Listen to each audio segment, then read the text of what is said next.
राधे राधे दोस्तों, welcome back to my channel movies with Hindi. आज मैं आप लोगों के लिए लेके आई हूँ कलिंगा नाम का मूवी का एक्सप्लेनेशन। जो तेलुगु हॉरर मूवी है, इसके अंदर आपको काफ़ी डिफरेंट कॉन्सेप्ट देखने को मिलेगा। मतलब क्रिएचर और कुछ पुरानों की कथा भी आपको समझ में आएंगी।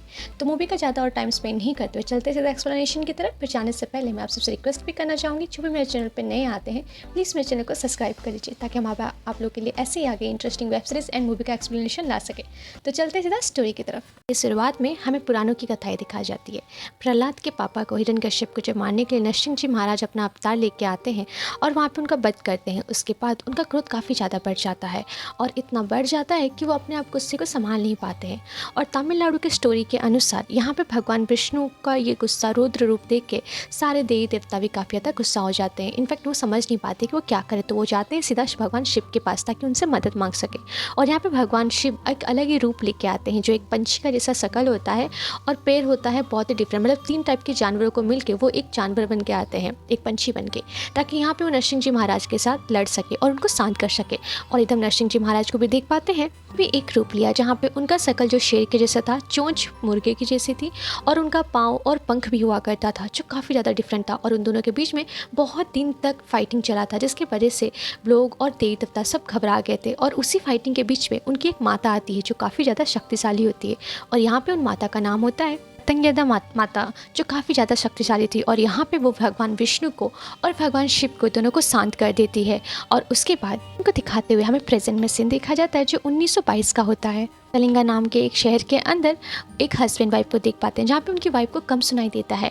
और इस वजह से उनके हस्बैंड हमेशा उनकी ऊंची आवाज़ से करके बात किया करते थे। जब वो रात को खाना बना रही होती है, अचानक से उनकी वाइफ का सडनली आवाज़ आता है और वो उसके पीछे चली जाती है जंगल के अंदर। पर उनके पति को ये चीज़ को लेकर काफ़ी ज़्यादा घबराहट होती है, क्योंकि उसकी वाइफ जो है वो कम सुना करती थी। तो उसको कैसे आवाज़ आया और इनके हस्बैंड को कोई आवाज़ आया ही नहीं था। तो उनका पीछा करते हुए उस जंगल में जाते हैं और थोड़ी दूर जाने के बाद वो नोटिस करते हैं कि उनकी जो वाइफ होती है वो खुद का हाथ खुद ही खा रही होती है, जिसको देख के काफ़ी ज़्यादा घबरा जाते हैं। थोड़ी दिन के बाद उसी गांव के अंदर हम एक आदमी को देख पाते हैं, जो रात के वक्त साइकिल में कहीं जा रहा होता है और अचानक से उसको भी वही सेम आवाज़ आती है। और फिर थोड़ी देर के बाद वो पता नहीं क्या हो जाता है उसको, वो जाके पैर में अपना सर बार बार मारता है और वहीं पर उसकी मौत हो जाती है। ठीक उसके नेक्स्ट डे एक नाई अपना रेजर निकाल रहा होता है किसी का शेविंग करने के लिए, पर वो नोटिस करता है कि उसका रेजर वहाँ पे मिसिंग है। अब वो उस रेजर को जब सर्च करता है तो उसको पता चलता है कि उसी के घर के बगल की एक लड़की उस रेजर को लेकर अपना कान काट रही होती है और उसको खा रही होती है। लिटरली बहुत ही शॉकिंग नज़ारा था उनके लिए। गाँव वाले सारी हरकतों लेके काफ़ी ज़्यादा परेशान हो चुके थे। अब उसके बाद उनको करना क्या था, अब वो सीधा जाते हैं महाराजा के पास, उस गांव के राजा के पास, जहाँ पे राजा को जाके सारी बातें बताते हैं। अब राजा को कुछ समझ में नहीं आता, क्योंकि गांव की बहुत ही अनोखी प्रॉब्लम थी। आई डोंट थिंक ऐसा कोई प्रॉब्लम आसपास के गाँव में हो भी रहा होगा। तो राजा इस बारे में सोच के अपनी माँ के पास जाते हैं और वहाँ पर हम उनकी मम्मी को भी देख पाते हैं, जो काफ़ी बुजुर्ग हो चुकी थी और वो बेड में लेटी हुई थी, जहाँ पर महाराजा जाके उनको ये बताते हैं और फिर वो उनके बेटे के कान में कुछ फुसफुसा के कहती हैं। उसके बाद हम राजा को देख पाते हैं कि वहाँ से एक बॉक्स निकालते हैं, छोटा सा तिजोरी टाइप का बॉक्स होता है, और अपने घोड़े के साथ जंगल की तरफ निकल जाते हैं। यहाँ पे हमें थोड़ी बहुत ये तो समझ में आती है कि राजा उस श्राप को ख़त्म करने जाने वाले थे उस जंगल के अंदर। मतलब पहले से इस गांव में कोई श्राप चला था, जिसकी वजह से लोगों के साथ ये सब कुछ हो रहा था। अब उस बॉक्स के अंदर क्या था वो तो हमें पता नहीं, पर हाँ राजा उसी चीज़ को लेकर जंगल के अंदर जाता है। और एज अ व्यूअर्स हमें ये पता चलता है कि राजा की 2 बच्चे भी हैं। और उसके बाद राजा उस जंगल में चले जाते हैं, जो शायद कभी लौट के नहीं आते। उसके बाद सीन हमें से दिखाया जाता है प्रेजेंट में, जहाँ पे हम गाँव के कुछ आदमी को और एक बुजुर्ग पंडित को देख पाते हैं, जो गांव की एक सीमा रेखा के बाहर एक लाश को छोड़ देता है और वहां के लोगों को ये कहता है कि पलट के इस तरफ और मत देखना। और उनके थोड़ा सा आगे जाते ही हम लोग नोटिस कर पाते हैं उस जंगल के अंदर से एक बहुत ही भयानक क्रिएचर आता है और उस लाश को खींच के ले जाता है। मतलब जैसे कि लोगों ने उस इंसान मतलब उस क्रिएचर के लिए खाना रख के गया होंगे। के बाद हमें मूवी के बहुत सारे ऐसे कैरेक्टर दिखाए जाते हैं जो मोस्ट इंपॉर्टेंट है, जैसे कि बाली उस गांव का गुंडा कह सकते हैं, जिसको लड़कियों को लेके बहुत ही गलत नज़रिया है। वो हर एक लड़की को गलत नज़र से देखा करता था। और उसके साथ उसके पापा जो पटेल, वो गांव के मुखिया टाइप के इंसान है। मतलब उनके पास गांव के हर गरीब की ज़मीन मिल जाएगी, जो बहुत ही पैसों दे के उस ज़मीन को छुपा के अपने पास रख लिया करते हैं। और उसके बाद हम लिंगा नाम के एक आदमी को देख पाते हैं, जो इस मूवी का मेन कैरेक्टर मतलब हीरो होता है। उसके बाद हम पटेल के पास एक आदमी को देख पाते हैं, जो अपनी ज़मीन के लिए उस पटेल को ज़मीन अपना मांग रहा होता है, पर पटेल उसको देने से मना कर देता है। और साथ ही साथ उसको इतना गुस्सा आता है कि उसी वक्त उस इंसान को वहीं पर ही गला काट के उसको मार देता है और अपने लोगों से कहता है कि इस लाश को लेकर जंगल के बॉर्डर के बाहर छोड़ के आओ। आई थिंक जहाँ पर वो क्रिएचर रहता है, और वहाँ के लोग बिल्कुल वैसा ही करते हैं, उस लाश को लेकर बाहर छोड़ के आ जाते हैं। उसके बाद हमें एक फैमिली को दिखाया जाता है, जहाँ पर जमाई अपने ससुर को ये कह रहा होता है कि मुझे आज रात को ही निकलना होगा, पर उसके ससुर जी उनको मना करते हैं कि नहीं, आज रात रात को गाँव में एक रिचुअल कंप्लीट किया जाएगा, जिसकी वजह से तुम कल सुबह जाना। और यहाँ पे हमें ये पता चलता है कि इस गांव में ये रिचुअल हर साल किया जाता है, ताकि गांव के अंदर जो बुरी शक्तियाँ हैं, जो गलत चीज़ें हैं, वो कभी गांव के अंदर एंटर ना कर सकें। उसके बाद नेक्स्ट डे हम पूजा खत्म हुई लिंगा को देख पाते हैं, जो अपने दोस्त के साथ बैठ के बात कर रहा होता है। और लिंगा के बारे में हमें ये पता चलता है कि वो कुछ काम नहीं करता है और ना ही उसके कोई फैमिली मेम्बर्स है। उसके पेरेंट्स उसके बचपन में ही मर चुके थे और लिंगा यहाँ पे दारू पीता है और ज़्यादा कुछ करता नहीं है काम को। के बीच में हम लिंगा के बारे में एक चीज़ जान पाते हैं कि गाँव की एक लड़की को वो प्यार करने लगा था और वो लड़की को आज सोच रखा था कि उसको प्रपोज करेगा। जब वो अपने दोस्त के साथ उसी जगह में खड़ा था जहाँ से वो लड़की पानी लेके जाया करती है, तो उसको फाइनली पूछ लेता है कि वो उसको प्यार करती है या नहीं, पर वो लड़की इस बारे में उसको कुछ बताती नहीं है और वहाँ से चली जाती है, जिसको देख के लिंगा को काफ़ी ज़्यादा बुरा लगता है। हमें रात का सीन दिखाया जाता है जहाँ पे लिंगे को सपने में एक छोटी माता की मूर्ति, एक तलवार, एक स्केलेटन और एक गुफा, ये सब दिखाई देता है। साथ ही साथ उसका बचपन का जो रूप था, मतलब जैसे बचपन में वो दिखा करता था एक्यूरेट, वो वैसे उसको देखने लग जाता है और ये देख के उसकी नींद टूट जाती है। जहाँ पे हमें ये पता चलता है लिंगा को ऐसे सपने हमेशा आते, इनफैक्ट बचपन से, जब से उसके साथ आई थिंक कोई ऐसा हादसा हुआ है। नेक्स्ट डे मॉर्निंग हम एक प्रेग्नेंट लड़की को देख पाते हैं जो अपनी छोटी बच्ची के साथ गांव के उसी बॉर्डर के पास घूम रही होती है, जहाँ पे उसकी छोटी बेटी को मना कर रही होती है बार बार इधर उधर जाने के लिए, बट उसकी बेटी अचानक से उस जंगल के बीच में गायब हो जाती है। जब वो प्रेग्नेंट औरत इधर उधर ढूंढती रहती है, उसी वक्त वो उस बॉर्डर को क्रॉस करने ही वाली होती है, जहाँ पे हम पहले वही पुजारी वाले अंकल को देख पाते हैं जो उसको मना करते हैं कि तुम यहाँ पे मत आओ और ये बॉर्डर को क्रॉस मत करना, तुम्हारे लिए अच्छा नहीं होगा। पर वो उस बात को इग्नोर कर देती है और अपनी बेटी को ढूंढते ढूंढते, मतलब अनजाने में से ही उस बॉर्डर को क्रॉस कर लेती है।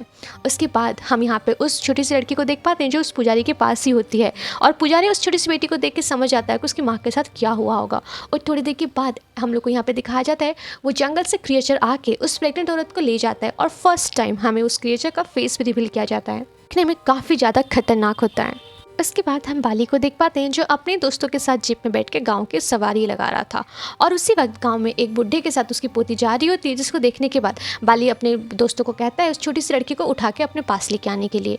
पर वो लड़की जब भाग रही होती है उसी वक्त विंदु वहाँ पे आ जाती है। विंदु वही होती है जो लिंगर की गर्लफ्रेंड है, जहाँ पे वो आके यहाँ पे उसको काफ़ी ज़्यादा गुस्सा करती है और तलवार उसके गर्दन पर रख देती है, जिसके बाद बाली को काफ़ी ज़्यादा गुस्सा आता है और वो मौका ढूंढता है ताकि वो कैसे इससे बदला ले सके। उसी रात को विंदु के घर के बाहर से बाली उसको उठा के ले जाता है और उसके साथ ज़बरदस्ती करने की कोशिश करने लग जाता है और ठीक इन मौके पे वहाँ पे हम लिंगर को देख पाते हैं जो आता है और यहाँ पे उसको बचाता है, जिसके बाद उन दोनों के बीच में जो खामोशी थी प्यार को लेके वो एक्सेप्टेड हो जाता है, मतलब विंदु उसको एक्सेप्ट कर लेती है।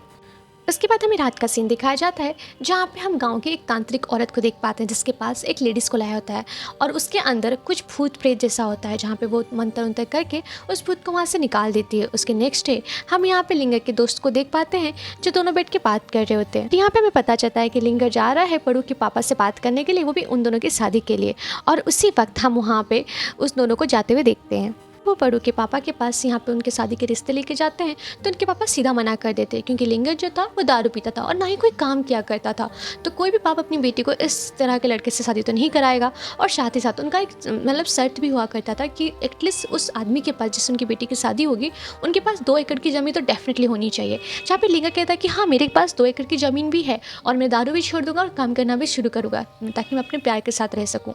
बट यहाँ पे उसके पापा ये कहते हैं कि जो तुम्हारी 2 एकड़ की ज़मीन है वो तो पटेल के पास गिरवी पड़ी है और वो कब से पड़ी है। तो यहाँ पे लिंगर कहता है कि ठीक है मैं उस ज़मीन को जल्द से जल्द छुड़ा लूँगा और उसके बाद वो सीधा पटेल के पास जाता है।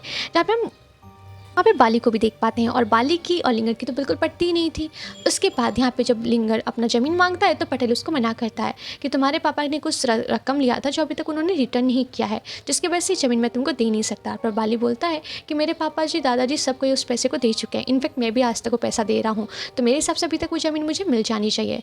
तो यहाँ पर पटेल एक दिमाग लगाता है और ये कहता है ठीक है मैं अपने 2 एकड़ की ज़मीन के चक्कर में मैं तुम्हें 4 एकड़ ज़मीन दूंगा, पर ये गाँव के बाहर उस एरिया के बाहर होगा, मतलब वो जो बाउंड्री है उसके बाहर ही होता है।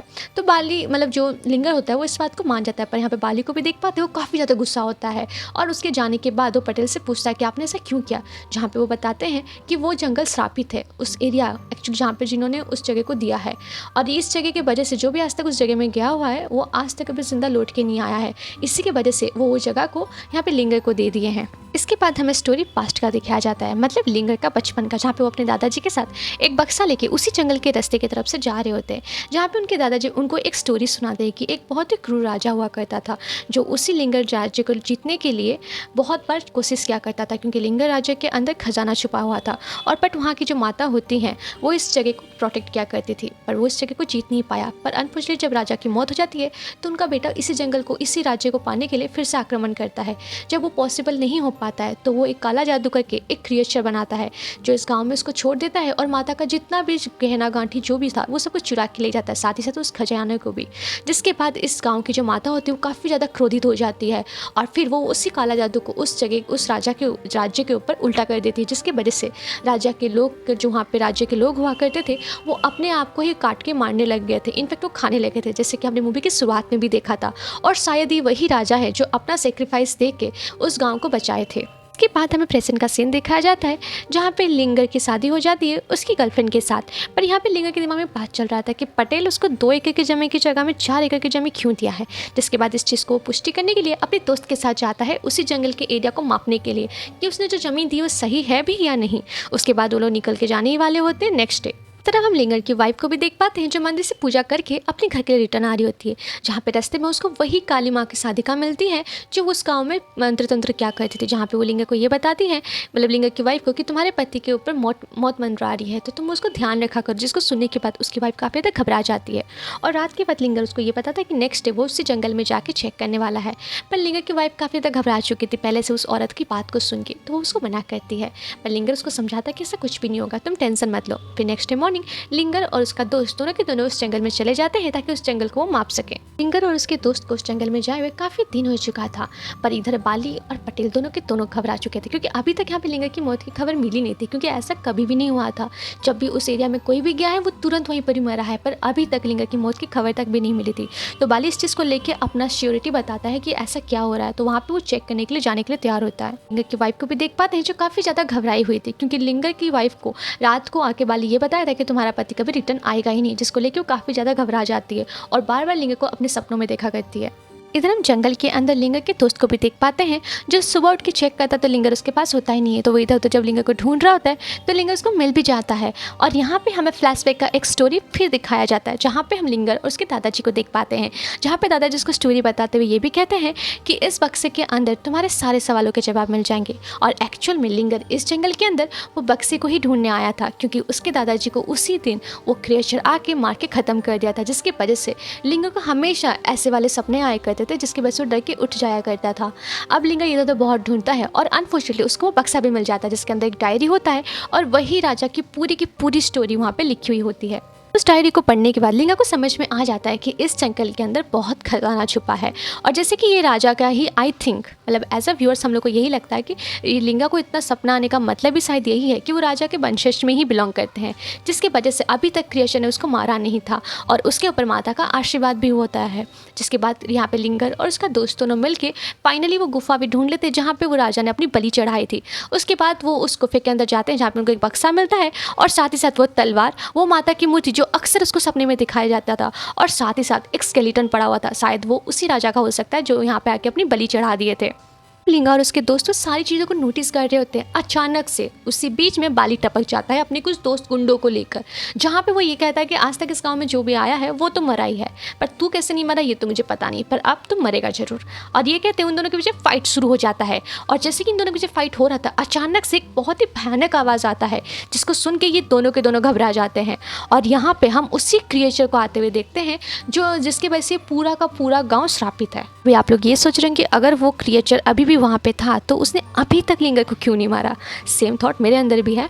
तो मेरे को ये लगता है कि आई थिंक ये राजा का वंशज होने की वजह से यहाँ पे अशुरदक्षी जो वो क्रिएचर है वो अभी तक इसको मारा नहीं है। उसके बाद होना क्या था, सामने वो तलवार पड़ी हुई थी जो माता के आशीर्वाद से मिली थी, और लिंगर को याद आता है कि उस डायरी में लिखा हुआ था कि ऋषि ने कहा था कि वो तलवार से ही उस अशुरदक्षी को ख़त्म किया जा सकता है। और यहाँ पे लिंगर का दोस्त उसका मदद करता है और अशुरदक्षी को अपने पीछे दौड़ाने लग जाता है ताकि लिंगर को वक्त मिले और उस असुर को वो वहाँ पर मार के ख़त्म कर सके। और एज अ व्यूअर्स हमें तो पता भी है कि लिंगर के ऊपर माता का आशीर्वाद भी है। बाली को तो सबसे पहले ही उसने मार के ख़त्म कर दिया था।